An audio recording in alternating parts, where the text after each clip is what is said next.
অমলকান্তি আমার বন্ধু। স্কুলে আমরা একসঙ্গে পড়তাম।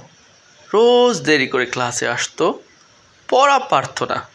শব্দরূপ জিজ্ঞেস করলে এমন অবাক হয়ে তাকিয়ে থাকতো যে দেখে ভারী কষ্ট হতো আমাদের।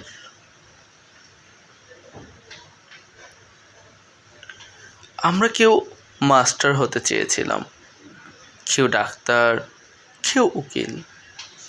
অমলকান্তি সেসব কিছুই হতে চায়নি। সে রোদ্দুর হতে চেয়েছিল। ক্ষান্ত বর্ষণ, কাকডাকা বিকেলের সে লাজুক রোদ্দুর, জাম আর জামরুলের পাতায় যা নাকি অল্প একটু হাসির মতন লেগে থাকে। আমরা কেউ মাস্টার হয়েছি, কেউ ডাক্তার, কেউ উকিল। অমলকান্তি রোদ্দুর হতে পারেনি। সে এখন অন্ধকার একটা ছাপাখানায় কাজ করে।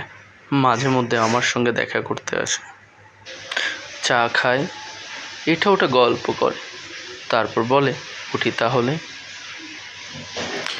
আমি ওকে দরজা পর্যন্ত এগিয়ে দিয়ে আসি। আমাদের মধ্যে যে এখন মাস্টারি করে, অনায়াসে সে ডাক্তার হতে পারত। যে ডাক্তার হতে চেয়েছিল, উকিল হলে তার এমন কিছু ক্ষতি হতো না।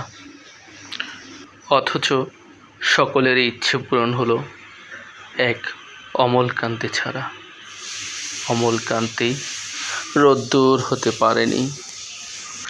সেই অমলকান্তি রোদ্দুরের কথা ভাবতে ভাবতে ভাবতে ভাবতে যে একদিন রোদ্দুর হতে চেয়েছিল।